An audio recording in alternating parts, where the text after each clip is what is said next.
So this game is absolutely wild. You play as 13 different playable protagonists. It's set in the 80s, but there is time travel. There are kaijus. There are these large Sentinel mechs that they're going to be using in battle, and all of it is that they're trying to stop. As the prologue is explaining here, there's going to be an apocalyptic event that they have to sort of get together to stop.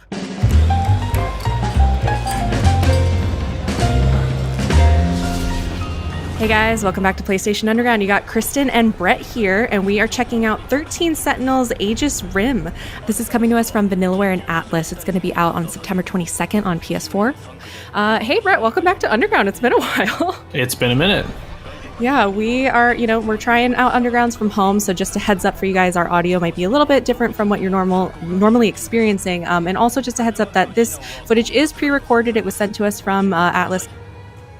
We are, getting an exclusive look at what 13 Sentinels is all about. So this footage that we're seeing right now is the prologue, and one of our heroines is about to reveal her mech. I mean, if you're going to summon a mech, there's only one way to do it, and she nailed it. Oh yeah. So this game is absolutely wild. You play as 13 different playable protagonists. It's set in the 80s, but there is time travel. There are kaijus. There are, these large Sentinel mechs that they're going to be using in battle. And all of it is that they're trying to stop. As the prologue is explaining here, there's going to be an apocalyptic event that they have to sort of get together to stop. So we'll jump ahead here and check out what some of the characters are like. All right, so May 1985, Sakura High School. So we're meeting our first character, the first of the 13 playable different protagonists. This is Joro Kurabe. And I just sort of wanted to give a feel of how this game sort of introduces the normal Japanese school life. It has a couple of the basic controls of just like getting to know other characters, how you can talk with them. But also it just shows off like Vanillaware's style is so beautiful. Like look at this like hand-painted looking world and like the sun coming up in the background. It's just, I love it. Yeah, it's definitely their staple for sure. Or when you see Vanillaware, the first thing that kind of runs through your mind is this style. I think for me, I was introduced to it through back in the PS2 on Odin Sphere and Grim Grimoire, if anyone remembers that. But that style has just carried them through, or like been a signature of their games for so long that that's part of the reason why we wanted to do this video was it's a video game, and the best way to show this game is to show it in motion like this. I was gonna say it's just a stunning game. So I like I love narrative adventures like this. So the game is sort of like half this like 2D side-scrolling narrative adventure, and you got time travel. The game is jumping between a bunch of different decades. There's like aliens, there's kaijus. This character in particular, he loves action movies and anime and stuff like that. And so some of these talking points that are popping up, he's chatting about movies that he's borrowed from his friend. And the game in general takes a lot of inspiration from sort of that era of just like 80s action and like monster movies and things like that. And so this kid's going to be in for a rude awakening when he realizes that he is going to be basically in an action movie himself. But it's the dream of every kid in the 80s, I feel. Basically. I like these like thought clouds too. It's a cool system that it's like whenever you're talking with someone and it seems like a keyword will pop up or something that can expand the conversation a little bit more. It sort of like creates this word cloud situation. I thought that was really cool. We'll see when another one pops up soon. But then, a mysterious girl in the middle. Sleeping in class, that maybe would have been me. Added to the thought cloud. So yeah, like you were alluding to, there's obviously a mixture of the school portion, but then the action comes pretty fast, like once the game gets going. Yeah, so it lets you, you get introduced to the different Sentinels, and at first, as you're getting introduced to them, it unlocks who you're able to play. And then a little bit farther in, we're going to dive into some of that top-down strategy battle, so we'll be able to see what that looks like. Nice. But first, let's see who he interacts with this character. I like the flower in her hair. I was going to say, she's been dozing too uninterrupted. Someone has to bust in here. She's like, huh? Well, so this is the girl from the prologue. The dramatic irony of, perhaps I already know she can summon a giant mech. I had a weird dream. You were there too. Everybody seems to be dreaming about this mech apocalypse. Man, is that a phrase yet? Mechapocalypse? Ooh, it should be. Trademarked by Kristen Did we just invent a thing? Oh my gosh. Surely not. Surely that exists somewhere. But I'm just absorbing these desks and like. I know. As someone, I like just the way that they like breathe and like her hair is flowing and the way that they there's move just so through much the world. life to the screen. Yeah, of not just the characters in the foreground, but in the background you see the trees swaying and just to have all these layers like on top of each other, with all this, each with their own movement, and it just feels a little more lively than a lot of 2D sprite-based games. And I love 2D games in general. Like this being in '85, this is about when I was probably really realizing, like, hey, I love video games. These things are great. Seriously. But they didn't have quite, obviously, anywhere near this level of movement and life to them. So again, that goes back to Vanillaware. It's such a treat to look at. Yeah. All right. Well, let's jump ahead a little bit and see what else happens in Jiro's plotline.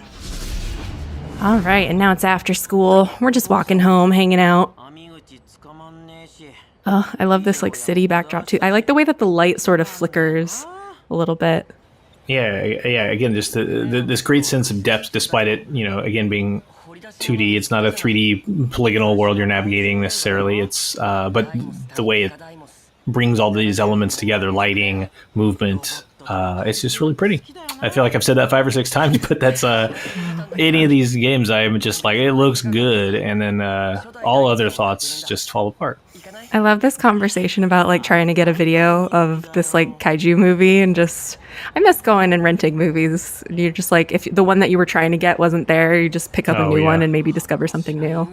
Yeah, you definitely find your third and fourth choice of like, well, I guess I guess this monster is my favorite one this weekend.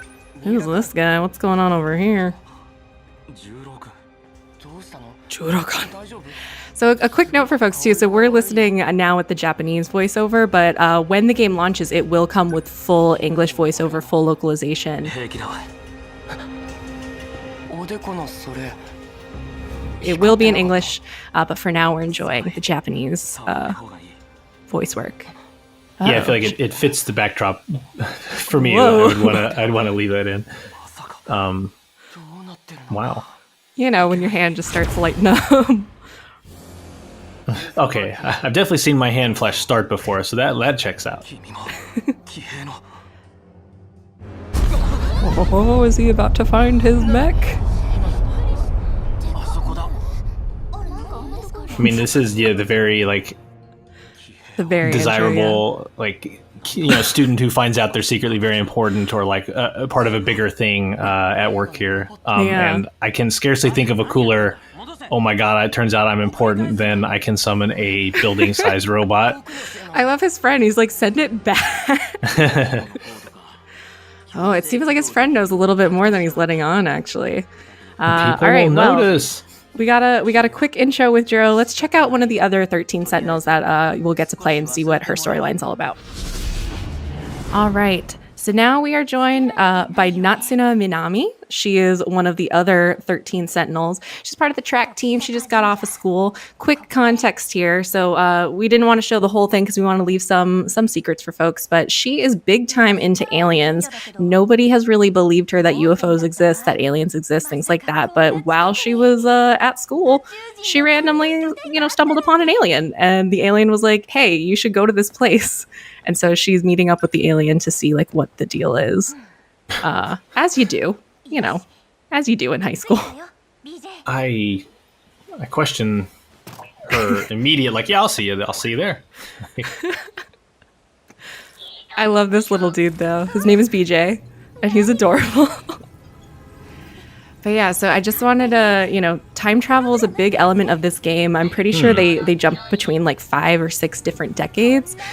So this is one of the first examples of them jumping through time. And off we go. Where will he take her?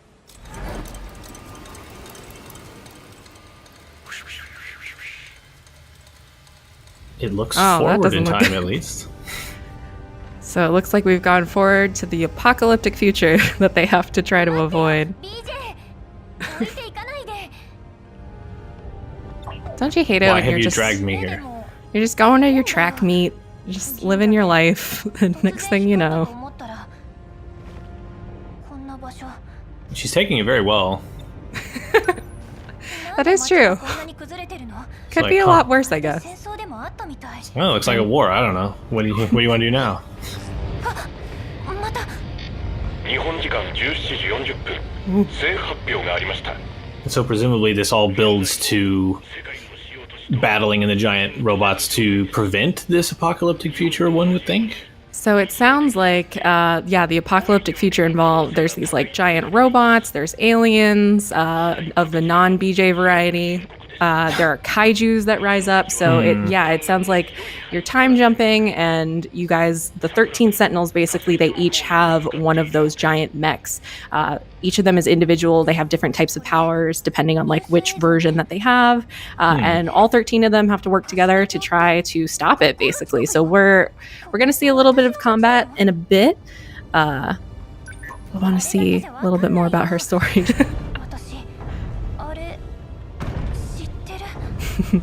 Well, she's super into aliens, so she's probably read all about it.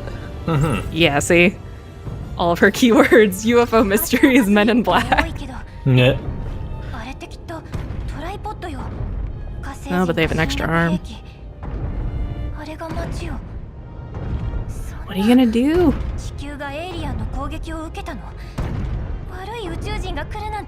Sounds like it. It does sound like that is the goal. But what will BJ tell her? Oh, I think this is how she becomes a Sentinel. There it is. Apologies. I guess yeah, you wouldn't want to lead with this. Like, hey, you can control a robot. It's like, let me set Probably up need the context first. Yeah, it's like, let me set up this big problem, and then you think, well, what can I do? Hey, Yeah. turns out Well, you know you what? are uniquely qualified. Why don't we hop into one of the Sentinels and check out what battle's like? All right, let's do this. Let's get in our Sentinel. I've been waiting to blast missiles and blow up buildings. Let me go. She's like, what am I doing here? So this looks like the kid that was in Joro's clip, that he was sort of had the glowing forehead, and then after Joro touched it, he was like, oh, why is my hand glowing? So it seems like he sort of knows what the deal is with these Sentinels. But as he's about to say, so if you notice, there's say G3. So there are 4 different types of Sentinel classes. There are 13 different players that you can play with, and I think at the most you can have 6 different players in your party at a time. But of those 4 different classes, they're called like different generations of Sentinels. So they're Gen 3, which is like long range specialists. But then first gen, it's like melee combat. Second gen, it's sort of like an all around, but they can also like summon support. And then fourth gen can like fly and use like these like high tech lasers and shields and stuff. But these folks, their 2 Sentinels are all about long range combat. So there's some encroaching kaiju that they have to try to stop destroying the city. So we'll see how they take that on. I like this like digital looking style of it all. Yeah, to represent almost like targets on their map or something. They'd be represented by little radar symbols that are, instead of a green blip, it's like this. Yeah. I also like, as you're describing the different generations, like hearing them listed out, it sounds almost like, and it corresponds with the generation thing, where like the first gen of a giant robot probably would be like, it can only punch. Second gen can do a little more. Third gen, long range specialists, we've been able to create weapons and long range tactics. And then fourth gen, now they can fly. So yeah, it just seems like as this war went on, technology allowed them to make better and better mechs. Yeah. Or Sentinels, Man, so he just knocked them out in one go. That electromagnetic round. So it sounds like he has. They have the long range laser. So the one that he used, it's that if they're all lined up in one go, you can just knock them out. That's cool. That's cool. If you don't use it carefully, you might end up messing stuff up. Oh, but now they're all spread out. Oh, interesting. Okay, so there's like different conditions for how to fight. So it's this like turn-based back and forth. What will she use? Nice. I love that.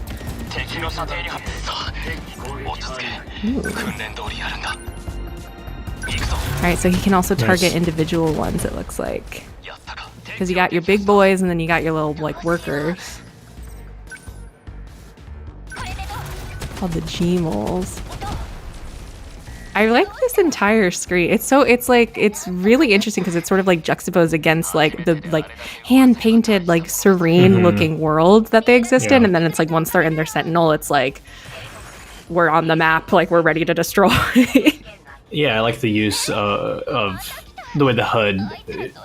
It's not like it's in first person or anything. You in the suit necessarily, but it conveys the sense of you being in a suit or in a tactical position. Yeah. With the various like you mentioned, the way the enemies are designated in these icons, like it's not literally the monster, or like you see there, you see like a representation of it as if you're looking at a tactical screen or something, and kind of fighting remotely. It's an interesting way to approach it. Yeah. So it's interesting. There's all these different types of mechs that they're also fighting against. Uh-oh. Yeah, the combo of Ooh. oh, the future. We're about to there get some are. friends. Oh, nice. Nice. All right, so here are the two characters that we saw. Our friend that was sleeping in class and Joro have joined the battle. Nice. So it looks like they're both Gen 2, so they're a little bit more all-around help. Oh, like And they're all just support class? freaking out because they didn't know everybody else was a Sentinel.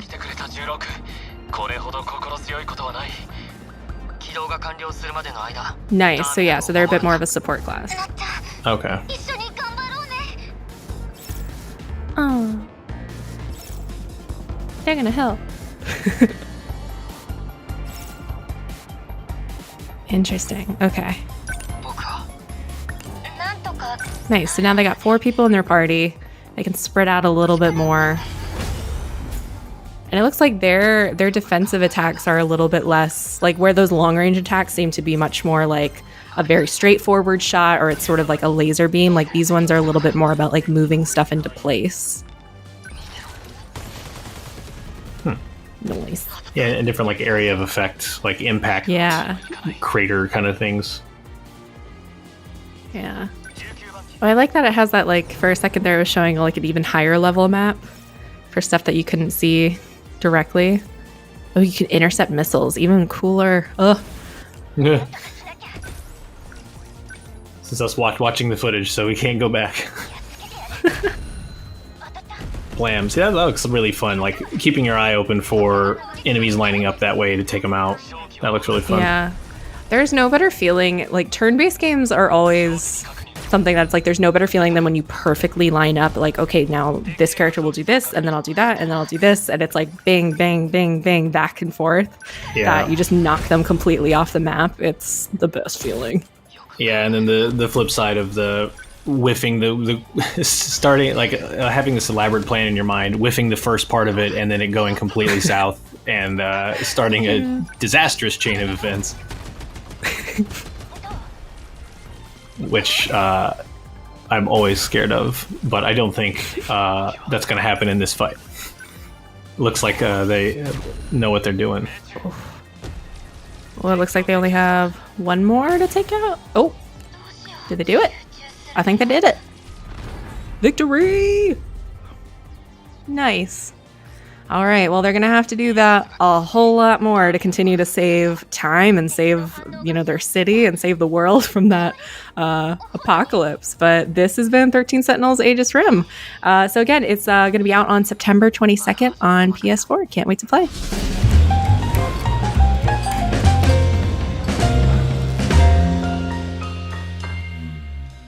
PlayStation